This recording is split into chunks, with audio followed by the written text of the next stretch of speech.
ಎಲ್ಲರಿಗೂ ನಮಸ್ಕಾರ. ಇಂದಿನ ಸಾಧನಾ ಸಂಹಿತೆ ಸಂಚಿಕೆಗೆ ಎಲ್ಲರಿಗೂ ಸುಸ್ವಾಗತ. ನಾನು ಗೀತಾ. ನಾನು ಅಜಿತ್ ಕಾಮತ್ ಅಂತ, ಹುಬ್ಳಿ ಪ್ರಶಿಕ್ಷಕ. ಕಳೆದ 3 ಸಾಧನಾ ಸಂಹಿತೆಯ ಸಂಚಿಕೆಯಲ್ಲಿ ನಾವು ಸಹಜ ಮಾರ್ಗದ 3 ಅಂಗಗಳಾದ ಧ್ಯಾನ, ಶುದ್ಧೀಕರಣ ಮತ್ತು ಪ್ರಾರ್ಥನೆಯ ಬಗ್ಗೆ ತುಂಬ ವಿಸ್ತಾರವಾಗಿ ಸಹೋದರಿ ಅನುಪಮಾ ಮತ್ತು ಸಹೋದರಿ ಮಾಧುರಿ ಅವರು ತುಂಬ ಚೆನ್ನಾಗಿ ನಮಗೆ ತಿಳಿಸಿಕೊಟ್ಟಿದ್ದಾರೆ. ಇಂದಿನ ಸಂಚಿಕೆಯಲ್ಲಿ ನಾವು ಸಹಜ ಮಾರ್ಗದ 4ನೇ ಅಂಗವಾದ ನಿರಂತರ ಸ್ಮರಣೆಯ ಬಗ್ಗೆ ತಿಳಿದುಕೊಳ್ಳೋಣ. ಈ ಸ್ಮರಣೆಯ ಬಗ್ಗೆ ನಾವು ಎಲ್ಲ ಧರ್ಮಗಳಲ್ಲಿಯೂ ಅದನ್ನು ನೋಡ್ತಾ ಇದ್ದೀವಿ, ಪಾಲಿಸ್ತಾ ಇದ್ದಾರೆ. ಒಂದು ಭಜನೆಯ ಮೂಲಕ, ಕೀರ್ತನೆಯ ಮೂಲಕ ಮತ್ತು ಪ್ರಾರ್ಥನೆಯ ಮೂಲಕ ಈ ಥರ ನಾನಾ ರೀತಿಯಲ್ಲಿ ಅವರು ದೇವರ ಸ್ಮರಣೆಯಲ್ಲಿ. ಆದರೆ ಅಜಿತ್ ಭಯ್ಯ, ಈ ನಮ್ಮ ಸಹಜ ಮಾರ್ಗದಲ್ಲಿ ಈ ನಿರಂತರ ಸ್ಮರಣೆಯನ್ನು ಯಾಕೆ ಮಾಡಬೇಕು? ಸಹಜ ಮಾರ್ಗದಲ್ಲಿ ಬಾಬುಜಿ ಮಹಾರಾಜರು ಏನು ಹೇಳ್ತಾರೆ ಅಂತಂದರೆ, ತಮ್ಮ ಪುಸ್ತಕವಾದ ಸತ್ಯೋದಯದಲ್ಲಿ ಅವರು ಇದನ್ನು ವರ್ಣಿಸಿದ್ದಾರೆ. ಅವ್ರೇನು ಹೇಳ್ತಾರೆ ಅಂತಂದರೆ, being conscious of god in all our activities of life ಅಂತಂದರೆ, ನಮ್ಮ ಜೀವನದ ಎಲ್ಲ ಚಟುವಟಿಕೆಗಳಲ್ಲಿ ನಾವು ಆ ಪರಮಾತ್ಮನ ಅರಿವಿನಿಂದ ಆ ಚಟುವಟಿಕೆಗಳನ್ನು ಮಾಡೋದಕ್ಕೆ ನಿರಂತರ ಸ್ಮರಣೆ ಅಂತ ಹೇಳ್ತಾರೆ. ಇನ್ನು ಯಾಕೆ ಇದನ್ನು ಮಾಡಬೇಕು?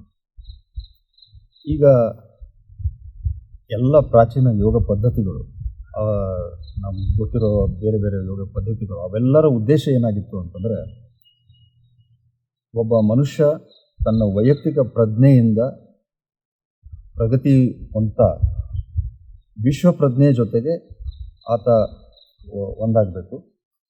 ಅದಕ್ಕೆ ಅನೇಕ ಯೋಗ ಪದ್ಧತಿಗಳನ್ನು ಮಾಡಲಾಯಿತು.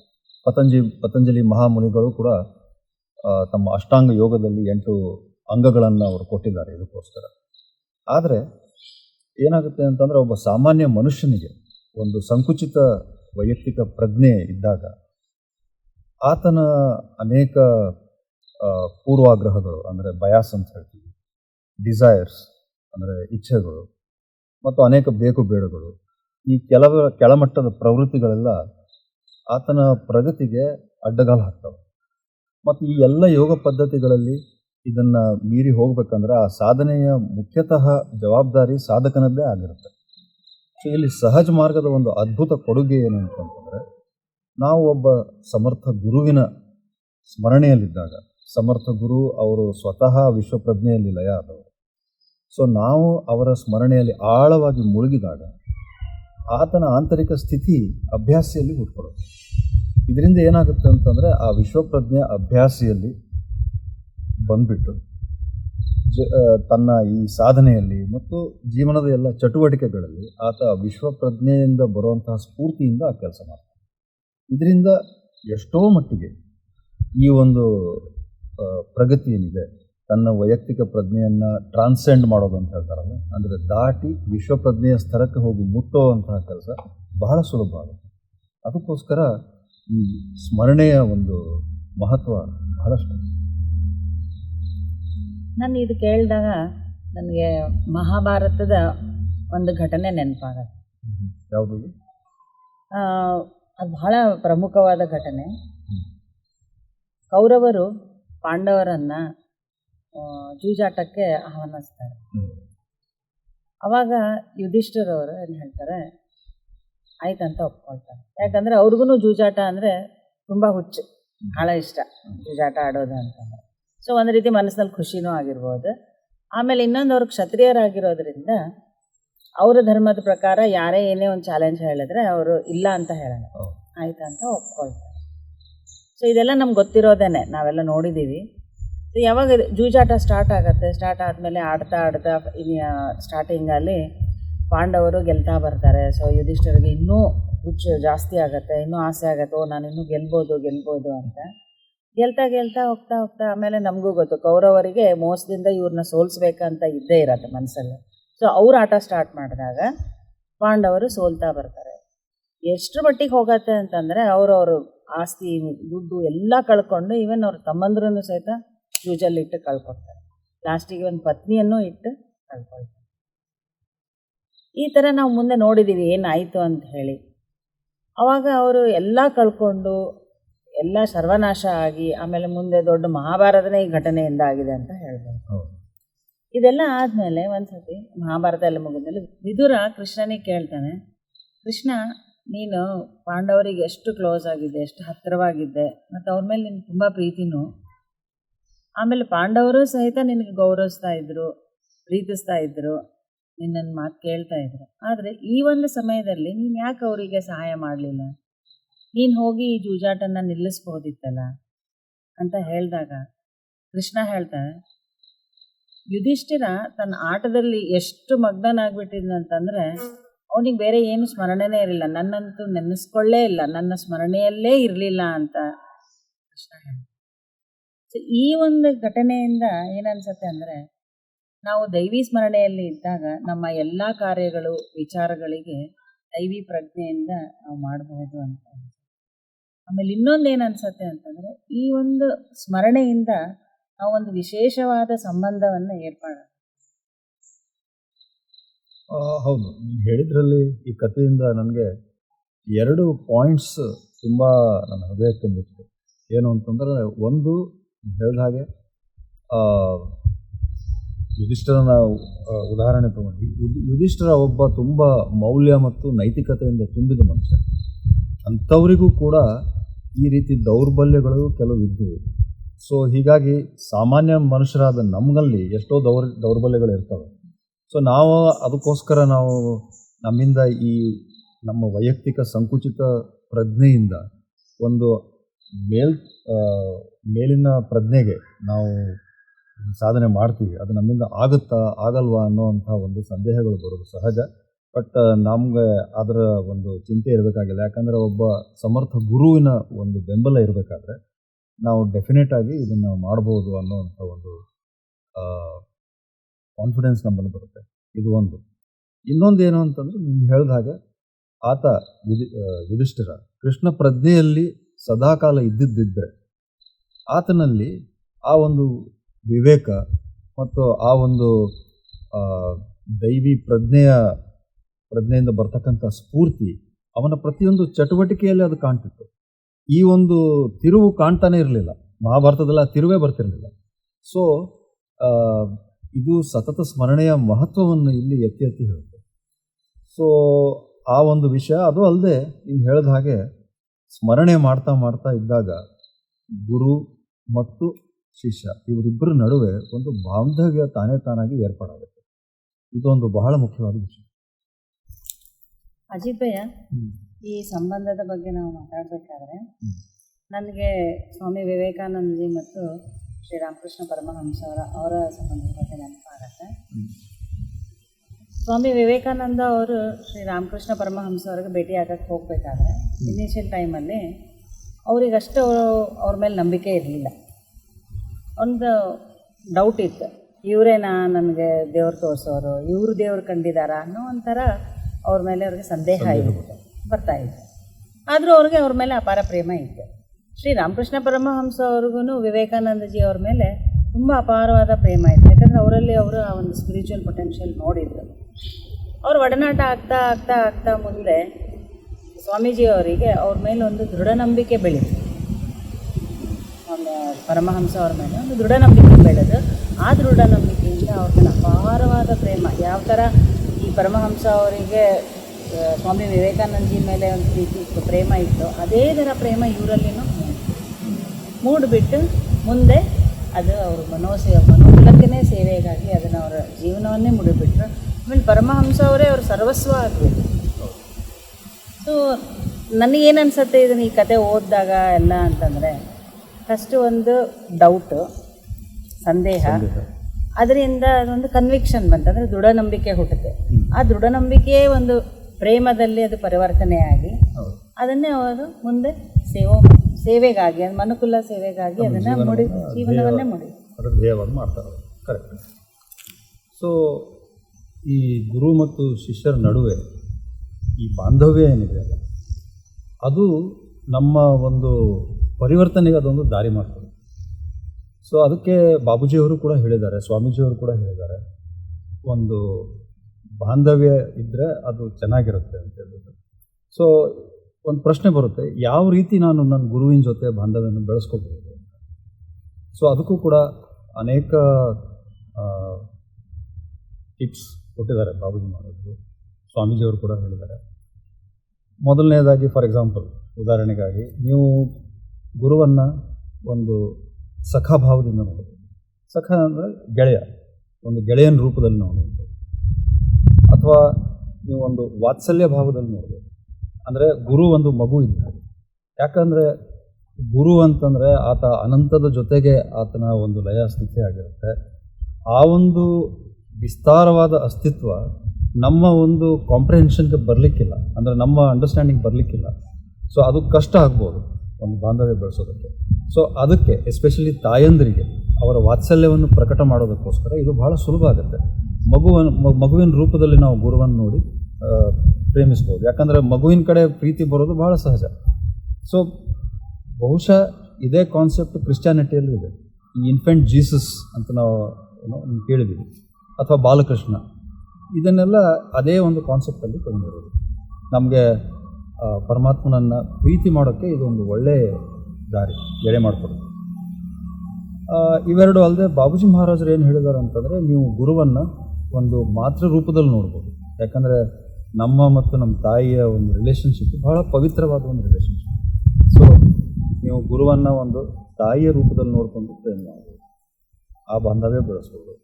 ಅಥವಾ ಕೊನೆಗೆ ಅವ್ರು ಹೇಳಿದ್ದಾರೆ, ಅವರು ಸ್ವತಃ ತಮ್ಮ ಒಂದು ಉದಾಹರಣೆ ಕೊಟ್ಟು ಹೇಳಿದ್ರು, ನಾನು ನನ್ನ ಗುರುವನ್ನು ಒಂದು ಪ್ರೇಮಿ ರೂಪದಲ್ಲಿ ನೋಡಿ, ಪ್ರೇಮಿಕೆಯ ರೂಪದಲ್ಲಿ, ನಾನು ಪ್ರೇಮಿ, ಆತ ಪ್ರೇಮಿಕೆ. ಆಮೇಲೆ ನಂತರ ಆ ಒಂದು ವಿಲೋಮದ ಸ್ಥಿತಿ ಉಂಟಾಗುತ್ತೆ, ಗುರು ಪ್ರೇಮಿ ಆಗ್ತಾನೆ, ನಾನು ಪ್ರೇಮಿಕೆ. ಸ್ವಾಮೀಜಿಯವರು ಕೂಡ ಇದನ್ನು ಹೇಳಿದ ಹಾಗೆ ಅದೇ ರೂಪದಲ್ಲಿ ಅವರು ನೋಡುತ್ತಾರೆ.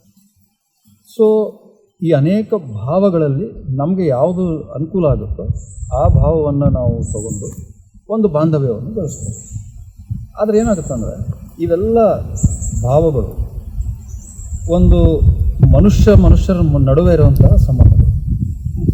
ಇದು ಒಂದು ಸಲ ನೀನು ಹೇಳಿದಾಗೆ ಮೊದಲು ನಮ್ಮ ಹತ್ರ ಸಂದೇಹ ಇರ್ಬೋದು, ಡೌಟ್ಸ್ ಇರ್ಬೋದು, ಒಂದು ಸ್ವಲ್ಪ ಡಿಸ್ಟೆನ್ಸ್ ಇರ್ಬೋದು, ಬರ್ತಾ ಬರ್ತಾ ದೃಢ ನಂಬಿಕೆ, ಆಮೇಲೆ ಪ್ರೇಮ, ಈ ರೀತಿ ಬೆಳೀತಾ ಅದು ಟ್ರಾನ್ಸ್ಫಾರ್ಮ್ ಆಗ್ತಾ ಹೋದ ಹಾಗೆ ಈ ಪ್ರೇಮ ಭಾವ ಮುಂದೆ ಒಂದು ದೈವಿ ಪ್ರೇಮವಾಗಿ ಟ್ರಾನ್ಸ್ಫಾರ್ಮ್ ಆಗ್ತದೆ, ಡಿವೈನ್ ಲವ್ ಅಂತ. ಅಂದರೆ ಆ ಡಿವೈನ್ ಲವ್ ಹೇಗಿರುತ್ತೆ, ಆ ದೈವಿ ಪ್ರೇಮ ಹೇಗಿರುತ್ತೆ ಅಂದರೆ, ಅದು ನಾವು ಯಾರನ್ನು ಪ್ರೀತಿಸ್ತೀವೋ ಅವರ ಭೌತಿಕತೆಯನ್ನು ಮೀರಿ ಹೋಗುತ್ತೆ. ಅಂದರೆ ಅವರ ರೂಪ, ಆಕಾರ, ಅದನ್ನೆಲ್ಲ ಮೀರಿ ನಾವು ಯಾರನ್ನು ಪ್ರೀತಿಸ್ತೀವೋ ಅವರ ಅಸ್ತಿತ್ವದ ಕಡೆ ಕೇಂದ್ರೀಕೃತ ಆಗಿರುತ್ತೆ. ಮತ್ತು ಆವಾಗ ಏನಾಗುತ್ತೆ ಅಂತಂದರೆ, ಮೊದಲು ಈ ಪ್ರೇಮ ಸ್ವಲ್ಪ ಸ್ವಯಂ ಕೇಂದ್ರಿತ ಅಥವಾ ಈ ಸೆಲ್ಫ್ ಸೆಂಟರ್ಡ್ ಆಗಿರೋದು ಸಹಜ, ಸ್ವಲ್ಪ ಕಂಡೀಷ್ನಲ್ ಥರ ಇರುತ್ತೆ, ಅದು ಸಹಜ ಅದು. ಬಟ್ ನಂತರ ಏನಾಗುತ್ತೆ ಅಂತಂದರೆ, ಅದು ತ್ಯಾಗಮಯಿ ರೂಪಕ್ಕೆ ಹೋಗುತ್ತೆ. ಅದು ಒಂದು ರೀತಿ ಏನಂತೀವಿ ನಾವು, ಇಮೋಷ್ನಲ್ ಬಾಂಡೇಜಸ್ಸಿಂದ ಅದು ನಮ್ಮನ್ನು ಬಿಡುಗಡೆ ಮಾಡುತ್ತೆ. ಆಮೇಲೆ ಈ ಪ್ರೇಮ ಸರ್ವೋಚ್ಚ ಸ್ತರಕ್ಕೆ ಹೋಗಿ ಮುಟ್ಟಿದಾಗ ಆವಾಗ ಏನಾಗುತ್ತೆ ಅಂತಂದರೆ, ಸೊ ಪ್ರೇಮ ಸರ್ವೋಚ್ಚ ಸ್ಥಿತಿಗೆ ಹೋಗಿ ಮುಟ್ಟಿದಾಗ ಅದು ಭೌತಿಕತೆಯನ್ನು ಮೀರಿ ನಾವು ಯಾರನ್ನು ಪ್ರೇಮಿಸ್ತೀವೋ ಅವರ ನೇರ ಅಸ್ತಿತ್ವಕ್ಕೆ ಹೋಗಿ ಅದು ಕೇಂದ್ರೀಕೃತ ಆಗುತ್ತೆ. ಸೊ ಈ ಒಂದು ವಿಷಯ ನಾವು ಭೌತಿಕತೆ ಮೀರೋ ವಿಷಯ ಬರುತ್ತಲ್ಲ, ಆವಾಗ ನನಗೆ ರಾಧೆ ಮತ್ತು ಕೃಷ್ಣನ ಕತೆ ನೆನಪಾಗುತ್ತೆ. ಅದು ಹೇಗಿದೆ ಅಂತಂದರೆ, ಒಂದು ಸಲ ಕೃಷ್ಣ ಬೃಂದಾವನಕ್ಕೆ ಬಂದಾಗ ಈ ಎಲ್ಲ ಗೋಪಿಕೆಯವರು ಎಲ್ಲ ಸೇರಿಬಿಟ್ಟು ಕೃಷ್ಣನಿಗೆ ಸ್ವಾಗತ ಮಾಡಕ್ಕೆ ಹೋಗ್ತಾರೆ. ಅಲ್ಲಿ ರಾಧೆನೂ ಇರ್ತಾರೆ. ಎಲ್ಲರೂ ಸೇರಿಬಿಟ್ಟು ಅಲ್ಲಿ ಹೋದಾಗ ಮೂತಿಗೆ ಹಾಕ್ತಾರೆ ಕೃಷ್ಣನಿಗೆ. ಆಮೇಲೆ ಕೃಷ್ಣನೂ ಅವ್ರ ಜೊತೆ ಸ್ವಲ್ಪ ಹೊತ್ತು ಕಳೀತಾನೆ, ಎಲ್ಲ ಸ್ವಲ್ಪ ಮಾತುಕತೆ ಆಗುತ್ತೆ. ಆಮೇಲೆ ಕೃಷ್ಣ ಆ ಕಡೆ ಹೋಗ್ತಾನೆ. ಸೊ ಇವರೆಲ್ಲ ಗೋಪಿಕೆಯವರು ಭಾಳ ಸಂತೋಷದಿಂದ ಇರ್ತಾರೆ. ಯಾಕಂತಂದರೆ ಯಾವ ರೀತಿ ನಾವು ಕೂಡ ಗುರುಗಳ ಜೊತೆ ಹೋಗಿ ಬಂದಾಗ ಎಷ್ಟು ಸಂತೋಷದಿಂದ ಅವರು ಮಾತಾಡಿಸ್ತೀವಿ, ಅದೇ ರೀತಿ ಅವರು ಕೂಡ ಭಾಳ ಸಂತೋಷದಿಂದ ಇರ್ತಾರೆ. ಆಮೇಲೆ ಏನಾಗುತ್ತೆ ಅಂತಂದರೆ, ಅವರು ಮಾತಾಡ್ತಾ ಹಾಗೆ ರಾಧೆಯನ್ನು ನೋಡ್ತಾರೆ. ರಾಧೆ ಹತ್ರ ಬಂದುಬಿಟ್ಟು ಕೇಳ್ತಾರೆ, ನೀನು ನೋಡಿದ್ಯಾ ಕೃಷ್ಣನಿಗೆ ಎಷ್ಟು ತೇಜಸ್ವಿಯಾಗಿ ಕಾಣಿಸ್ತಾ ಇದ್ದ, ಆಮೇಲೆ ಆ ಒಡವೆಗಳು, ಅದು ಹಾಕಿರುವಂಥ ರೇಷ್ಮೆ ಬಟ್ಟೆ, ಇದ್ರಗಳ ಬಗ್ಗೆ ಮಾತಾಡ್ತಾ ಎಷ್ಟು ಚೆನ್ನಾಗಿತ್ತಲ್ಲ, ಸುಂದರವಾಗಿ ಕಾಣ್ತಾ ಇದ್ದ. ಆವಾಗ ರಾಧೆ ಹೇಳ್ತಾರೆ, ನೀವೆಲ್ಲ ಎಷ್ಟು ಅದೃಷ್ಟವಂತರು, ಇದನ್ನೆಲ್ಲ ನೀವು ಆತನ ದರ್ಶನವನ್ನು ನೀವು ನೋಡಿದ್ರಿ, ಆದರೆ ನಾನು ಮಾತ್ರ ಇದನ್ನೆಲ್ಲ ತಪ್ಪಿಸ್ಕೊಂಡೆ. ಯಾಕಂತಂದರೆ ನಾನು ಆತನ ಹೃದಯದಲ್ಲಿ ನನ್ನನ್ನು ನಾನೇ ಕಳ್ಕೊಂಡ್ಬಿಟ್ಟೆ. ನಾನು ಇದನ್ನು ಏನೂ ನೋಡಲಿಕ್ಕಾಗಲಿಲ್ಲ. ಅಂದರೆ ಆ ಒಂದು ಪ್ರೇಮದ ಸ್ಥಿತಿಯಲ್ಲಿ ಆತನ ಭೌತಿಕತೆಯನ್ನು ಮೀರಿ ಆಕೆ ಆತನ ಹೃದಯದಲ್ಲಿ ತನ್ನನ್ನು ತಾನು ಕರಗಿಸ್ಕೊಂಡು, ಸೊ ಈ ಒಂದು ದೃಷ್ಟಾಂತ ನಮ್ಮ ಎದುರಿಗೆ ಬರುತ್ತೆ. ಸೊ ಅದಕ್ಕೆ ಕಬೀರ್ ದಾಸರು ಕೂಡ ಒಂದು ದೋಹ, ಅವ್ರದ್ದೊಂದು ದೋಹ ನೆನಪು ಬರುತ್ತೆ. ಅಂದರೆ ಆ ಪ್ರೇಮದಲ್ಲಿ ಏಕತೆ ಬರುತ್ತೆ ಕೊನೆಗೆ ಅಂತೇಳಿ. ಏನಂತಂದರೆ ಅವರು ಹೇಳ್ತಾರೆ, ಜಬ್ ಮೈ ಥಾ ಗುರು ನಾಹಿ, ಜಬ್ ಗುರು ಥೇ ಮೈ ನಾಹಿ, ಪ್ರೇಮ್ ಗಲಿ ಅತಿ ಸಾಂಕ್ರಿ ಜಾಮೆ ದೋನ ಸಮಾಯ. ಸೊ ಇದು ಒಂದು ನಮಗೆ ಹೇಳುತ್ತೆ, ಪ್ರೇಮದಲ್ಲಿ ಆ ಏಕತೆಯನ್ನು ಪಡೆದಾಗ, ಸಮನ್ವಯತೆಯನ್ನು ಪಡೆದಾಗ ಏನಾಗುತ್ತೆ. ಅಂದರೆ ಕಬೀರದಾಸರು ಏನು ಹೇಳ್ತಾರೆ ಅಂತಂದರೆ, ನಾನಿದ್ದಾಗ ಗುರು ಇರಲಿಲ್ಲ, ಅಂದರೆ ಗುರುವಿನ ಕಾನ್ಷಿಯಸ್ನೆಸ್ ನನ್ನಲ್ಲಿ ಇರಲಿಲ್ಲ, ಬರೀ ನಾನೇ ತುಂಬ. ಈಗ ಗುರು ನನ್ನನ್ನು ಆವರಿಸ್ಕೊಂಡ್ಬಿಟ್ಟಿದ್ದಾರೆ, ಆವಾಗ ನನ್ನನ್ನು ನಾನು ಕಳ್ಕೊಂಡ್ಬಿಟ್ಟೆ. ಮತ್ತು ಅವರು ಹೇಳ್ತಾರೆ, ಪ್ರೇಮ್ ಕಿ ಗಲಿ, ಅಂದರೆ ಪ್ರೇಮದ ದಾರಿ ಅದು ಎಷ್ಟು ತೆಳುವಾಗಿರುತ್ತೆ ಅಂತಂದರೆ ಅಲ್ಲಿ ಇಬ್ಬರು ಒಂದೇ ಟೈಮಿಗೆ ಇಬ್ಬರು ಇರೋಕ್ಕೆ ಸಾಧ್ಯನೇ ಇಲ್ಲ, ಯಾರಾದರೂ ಒಬ್ಬರು ಇರ್ತಾರೆ. ಈ ಒಂದು ಕಂಡೀಷನನ್ನು ಸೂಫಿ ಪಂಥದಲ್ಲಿ, ಸೂಫಿ ಮಾರ್ಗದಲ್ಲಿ ಇದಕ್ಕೆ ಫನಾ ಅಂತ ಹೇಳ್ತಾರೆ. ಅಂದರೆ ಸೆಲ್ಫ್ ಅನಿಹಿಲೇಷನ್, ಪ್ರೇಮದಲ್ಲಿ ಸ್ವಯಂ ವಿನಾಶ ಮಾಡ್ಕೊಳ್ಳೋದು. ಅಂದರೆ not in a violent way. ಇದೇನು ಹೇಳುತ್ತಂದರೆ ನಮ್ಮ ಒಂದು ಐಡೆಂಟಿಟಿ ನಾವು ಕಳ್ಕೊತೀವಿ, ನಮ್ಮ ಪ್ರಜ್ಞೆಯನ್ನು ಆ ಉನ್ನತ ಪ್ರಜ್ಞೆಯಲ್ಲಿ, ವಿಶ್ವ ಪ್ರಜ್ಞೆಯಲ್ಲಿ ಅದು ಬೆರೆಸ್ಕೊಂಡು ನಾನು ಅನ್ನೋದು ಅಲ್ಲಿಗೆ ಹೋಗ್ಬೇಕು, ಕರಗಿ ಹೋಗ್ಬೇಕು. ನಾವು ಇವಾಗೆಲ್ಲ ಇದೆಲ್ಲ ಮಾತಾಡಿ ನೋಡಿದಾಗ ನಿರಂತರ ಸ್ಮರಣೆ ಬಗ್ಗೆ ನಮ್ಮ ಜೀವನದಲ್ಲಿ ಅದು ಎಷ್ಟೊಂದು ಇಂಪಾರ್ಟೆಂಟ್ ಇದೆ ಅಂತ ಅನ್ಸುತ್ತೆ. ಈಗ ಈ ಭಕ್ತಿ ಮಾರ್ಗದಲ್ಲಿ ಸಹಿತ ನಿರಂತರ ಸ್ಮರಣೆಗೆ ಬಹಳಷ್ಟು,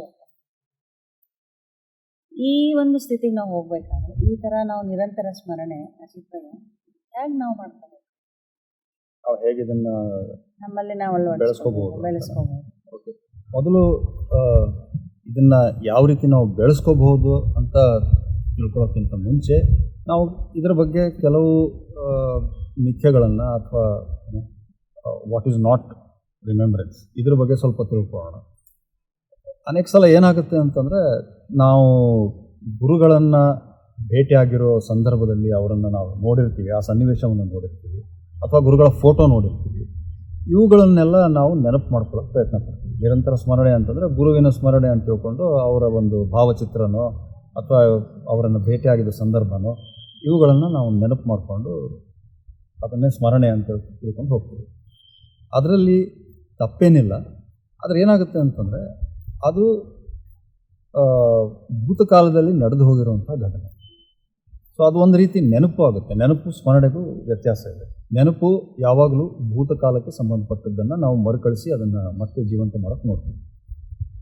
ಸ್ಮರಣೆ ಅಂತಂದರೆ ನಾವು ಯಾರನ್ನು ಸ್ಮರಿಸ್ತೀವೋ, ನೆನಪು ಮಾಡ್ಕೋತೀವೋ, ಅವರನ್ನು ವರ್ತಮಾನ ಕಾಲದಲ್ಲಿ ಅವರ ಅಸ್ತಿತ್ವವನ್ನು ಫೀಲ್ ಮಾಡ್ಕೋಬೇಕು.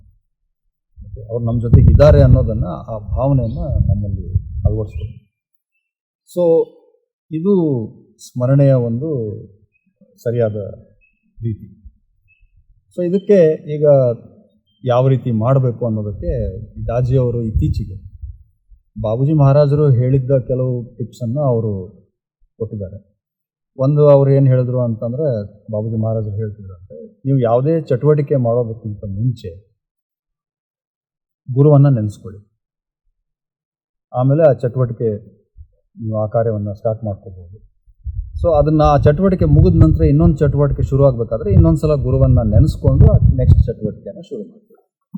ಅಂದರೆ ನಮ್ಮ ದೈನಂದಿನ ಏನೇನು ಕ್ರಿಯೆಗಳಿದ್ದಾವೋ ಅದನ್ನು ಸಣ್ಣ ಸಣ್ಣ ಚಟುವಟಿಕೆಗಳಾಗಿ ಭಾಗ ಮಾಡಿಕೊಂಡು ಪ್ರತಿಯೊಂದು ಭಾಗದಲ್ಲೂ ಕೂಡ ಸಣ್ಣ ಸಣ್ಣ ಚಟುವಟಿಕೆ ಶುರು ಆಗೋದಕ್ಕಿಂತ ಮುಂಚೆ ಕೂಡ ಗುರುವನ್ನು ನೆನಪು ಮಾಡ್ಕೊಳ್ಳಿ. ಅಂದರೆ ನಾನು ಈಗ ಕೂತ್ಕೊಂಡಿದ್ದೀನಿ, ಮಾತಾಡೋಕ್ಕೆ ಶುರು ಮಾಡೋಕ್ಕಿಂತ ಮುಂಚೆ ಗುರುಗಳನ್ನು ನೆನಪು ಮಾಡ್ಕೊಳ್ಳೋದು.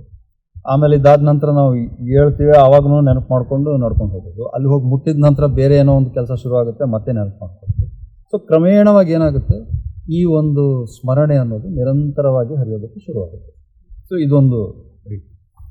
ಇನ್ನೊಂದು ರೀತಿ ಬಾಬೂಜಿ ಮಹಾರಾಜರು ಏನು ಹೇಳಿದ್ದಾರೆ ಅಂತಂದರೆ, ಪ್ರತಿಯೊಂದು ಜೀವನದ ಕೆಲಸವನ್ನು ನಾವು ಆಫೀಸಲ್ಲಿ ಹೋಗ್ತೀವಿ, ಬಿಸ್ನೆಸ್ ಮಾಡ್ತಿರ್ಬೋದು, ವ್ಯವಸಾಯ ಮಾಡ್ತಿರ್ಬೋದು, ಮನೆಯಲ್ಲಿ ಏನಾದರೂ ಅಡುಗೆ ಮಾಡ್ತಿರ್ಬೋದು, ಯಾವುದೇ ಕೆಲಸ ಮಾಡಿದರೂ ಕೂಡ ಅದನ್ನು ಒಂದು ದೈವಿ ಕರ್ತವ್ಯ ಅಂತ ತಿಳ್ಕೊಂಡು ನಾವು ಅದನ್ನು ಗುರುಗಳಿಗೋಸ್ಕರ ಮಾಡ್ತೀನಿ ಅಂತಲೂ ಮಾಡ್ಬೋದು, ಅಥವಾ ಗುರುಗಳೇ ಸ್ವತಃ ಮಾಡ್ತಾ ಇದ್ದಾರೆ ಅಂತ ನಾವು ತಿಳ್ಕೊಂಡು ಅದನ್ನು ಮಾಡ್ಬೋದು.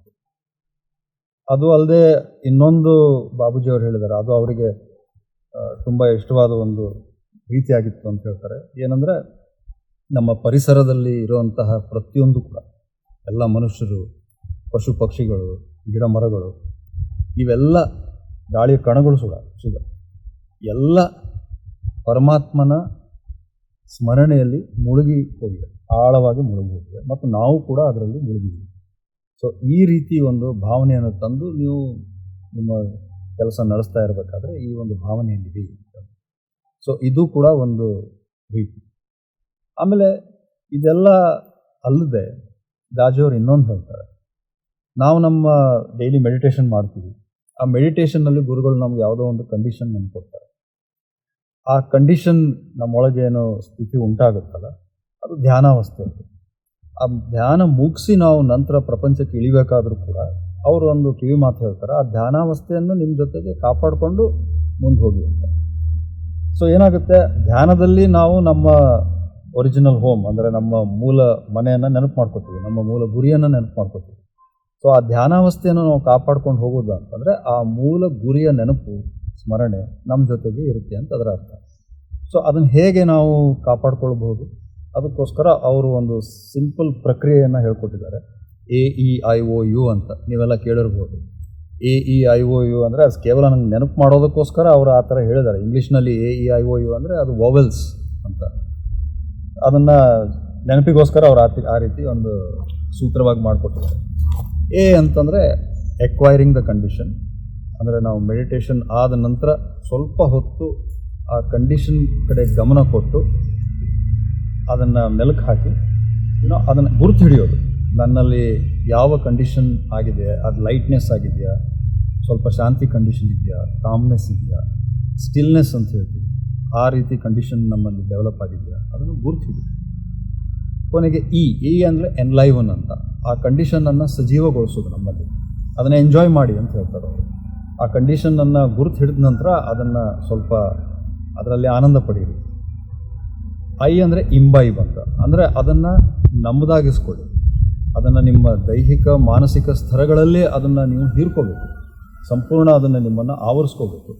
ಬಾಬೂಜಿ ಮಹಾರಾಜರು ಹೇಳ್ತಿದ್ರು, ಅದನ್ನು ಅವರು ಆ ಕಂಡೀಷನನ್ನು ಎಷ್ಟರ ಮಟ್ಟಿಗೆ ಅದು ಹೀರ್ಕೋತಿತ್ತು ಅಂದರೆ, then the condition use to talk to me ಅಂತೇಳಿ. ಅಂದರೆ ಅಷ್ಟೊಂದು ಅದರ ಜೊತೆಗೆ ಒಂದು ಅನ್ಯೋನ್ಯತೆ, ಆ ಕಂಡೀಷನ್ ನಮ್ಮ ಜೊತೆ ನಮ್ಮದಾಗಿಸ್ಕೊಳ್ತಾರೆ. ನಂತರ O ಅಂದರೆ ಒನ್ನೆಸ್. ಈ ಕಂಡೀಷನ್ ನಮ್ಮೊಳಗೆ ಸಂಪೂರ್ಣವಾಗಿ ನಮ್ಮೊಳಗಿದೆ, ಅದು ಈಗ it is using out of me, ಅಂದರೆ ನನ್ನಿಂದ ಅದು ಹೊರಗಡೆ ಎಲ್ಲ ಕಡೆ ಪಸರಿಸ್ತಾ ಇದೆ. ನನ್ನ ಮನೆ ಫ್ಯಾಮಿಲಿ ಮೆಂಬರ್ಸ್ ಇರ್ಬೋದು, ನಮ್ಮ ನೇಬರ್ಸ್ ಇರ್ಬೋದು, ಅಥವಾ ಪಕ್ಕದ ಬೀದಿಯಲ್ಲಿರೋ ಮನೆಗಳು, ಅಥವಾ ಇಡೀ ಬಡಾವಣೆಯಲ್ಲಿರುವಂಥ ಎಲ್ಲ ಜಾಗದಲ್ಲಿ ಅದು ಹರಡ್ತಾ ಇದೆ. ಆಮೇಲೆ ಕೊನೆಗೆ U ಅಂದರೆ ಯುನೈಟಿಂಗ್ ವಿತ್ ದ ಕಂಡೀಷನ್ ಅಂತ, ಅಂದರೆ ಅದು ಒಂದು ಸಾಯುಜ್ಯತೆಯನ್ನು ಅದು ಹೇಳ್ಕೊಡುತ್ತೆ. ಅಂದರೆ ನಮ್ಮನ್ನು ನಾವು ಕರಗಿಸ್ಕೊಳ್ತೀವಿ, ಕೇವಲ ಆ ಕಂಡೀಷನ್ ಉಳಿಯುತ್ತೆ ಎಲ್ಲ ಕಡೆ, ನಾವು ಕರಗಿ ಹೋಗ್ತೀವಿ ಅದರಲ್ಲಿ. ಸೊ ಈ ಕಂಡೀಷನ್ ಮಾತ್ರ ಅಲ್ಲಿ ಉಳಿಯುತ್ತೆ. ಇದು ಅತಿ ಸೂಕ್ಷ್ಮವಾದ ಒಂದು ಸ್ಥಿತಿ. ಸೊ ಈ ರೀತಿ ನಾವು ಅದನ್ನು ಡೈಲಿ ಮೆಡಿಟೇಷನ್ ಆದ ನಂತರ ಪ್ರಾಕ್ಟೀಸ್ ಮಾಡಿಕೊಂಡ್ರೆ ಏನಾಗುತ್ತೆ ಅಂತಂದರೆ, ಆ ಒಂದು ಧ್ಯಾನಾವಸ್ಥೆ ನಮ್ಮ ಜೊತೆಗೆ ಉಳಿಯುತ್ತೆ.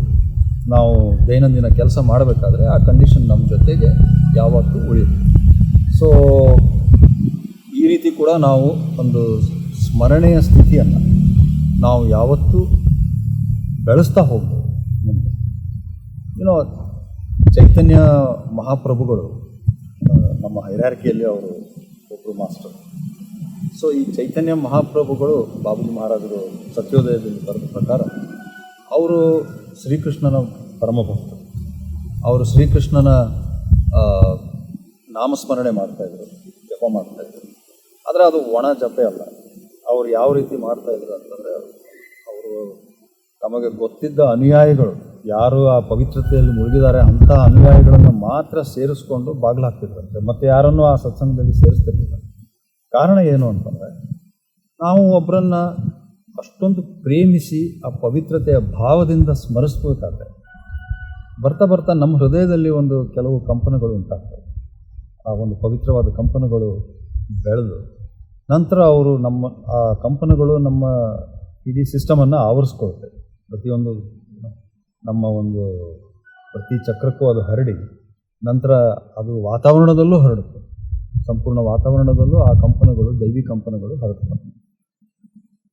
ನಂತರ ಮುಂದೆ ಹೋಗ್ತಾ ಏನಾಗುತ್ತೆ ಅಂತಂದರೆ ಅದು ನಾಮಸ್ಮರಣೆ ಇಲ್ಲದ ಒಂದು ಧ್ಯಾನದ ರೂಪವಾಗಿ ಕನ್ವರ್ಟ್ ಆಗುತ್ತೆ. ಇದಕ್ಕೆ ಅಜಪ ಸ್ಥಿತಿ ಅಂತ ಹೇಳ್ತಾರೆ. ಸೊ ಈ ರೀತಿ ಚೈತನ್ಯ ಮಹಾಪ್ರಭುಗಳು ಆ ಒಂದು ವಾತಾವರಣವನ್ನು ಕ್ರಿಯೇಟ್ ಮಾಡಿ ಸದಾಕಾಲ ಆ ಒಂದು ಸ್ಥಿತಿಯಲ್ಲಿ ಆ ಕಂಡೀಷನ್ನನ್ನು ಡೆವಲಪ್ ಮಾಡ್ಕೊಂಡು ಅದರಲ್ಲೇ ಅವರು ಹೋಗ್ತಿದ್ರು. ಸೊ ಸ್ಮರಣೆ ಈ ರೀತಿಯಾಗಿ ಅದು ನಿರಂತರವಾಗಿ ನಮ್ಮ ಜೊತೆಗೆ ಅದಿರುತ್ತೆ. ಭಕ್ತಿ ಅಂದರೆ ನಿಸ್ವಾರ್ಥ ಪ್ರೇಮ. ಎಲ್ಲಿ ಪ್ರೇಮ ಇರುತ್ತೋ ಅಲ್ಲಿ ಸ್ಮರಣೆ ಆಟೋಮೆಟಿಕ್ಲಿ ಇರುತ್ತೆ. ಹೌದು. ಅದಕ್ಕೋಸ್ಕರ ಬಾಬೂಜಿ ಅವರು ಹೇಳಿದ್ದಾರೆ, ನೀವು ಗುರು ಪ್ರೇಮ ಪಡಿಬೇಕಂದ್ರೆ ನೀವು ಯಾವಾಗಲೂ ನಿರಂತರವಾಗಿ ಅವನ ಸ್ಮರಣೆಯಲ್ಲಿರ್ತೀವಿ. ಹೌದು. ಅಂದರೆ ನಾವು ಒಂದು ನಿರಂತರವಾಗಿ ಒಂದು ಸ್ಮರಣೆಯಲ್ಲಿದ್ದರೆ ಗುರುಪ್ರೇಮ ತಾನೇ ತಾನಾಗಿ ಬೆಳೆಯುತ್ತೆ, ಆ ಭಕ್ತಿ ತಾನೇ ತಾನಾಗಿ ಬೆಳೆಯುತ್ತೆ. ಸೊ ನಾವು ಈ ಒಂದು ಚಿಕ್ಕ ಪ್ರಯತ್ನ ಮಾಡಿದ್ದೀವಿ ಈ ನಿರಂತರ ಸ್ಮರಣೆಯ ಬಗ್ಗೆ ಸ್ವಲ್ಪ ಆಳವಾಗಿ ಇಳಿದು ಇದನ್ನು ನಾವು ತಿಳ್ಕೊಳ್ಳೋಣ. ಅದನ್ನು ಮಾಡುವ ರೀತಿ ಮತ್ತು ಅದರ ಹಿಂದೆ ಇರುವಂತಹ ಕೆಲವು ಬಾಬೂಜಿ ಮಹಾರಾಜರು ಕೊಟ್ಟಿರುವಂತಹ ಅದು ಯಾಕೆ ಮಾಡಬೇಕು, ಅದು ಹೇಗೆ ಮಾಡಬೇಕು, ಅದು ಏನು, ಇವೆಲ್ಲ ಡೀಟೇಲ್ಸನ್ನು ನಾವು ಈ ಒಂದು ಚಿಕ್ಕ ಪ್ರಯತ್ನದಲ್ಲಿ ಹೊರಗೆ ತರಲಿಕ್ಕೆ ಪ್ರಯತ್ನ ಮಾಡಿದ್ದೀವಿ. ಇದು ಎಲ್ರಿಗೂ ಉಪಯೋಗ ಆಯಿತು ಅಂತ ನಾವು ಅನ್ಕೋತೀವಿ. ಸೊ ನಮ್ಮ ಜೊತೆಗೆ ಇದ್ದದ್ದಕ್ಕೆ ತುಂಬ ಧನ್ಯವಾದಗಳು.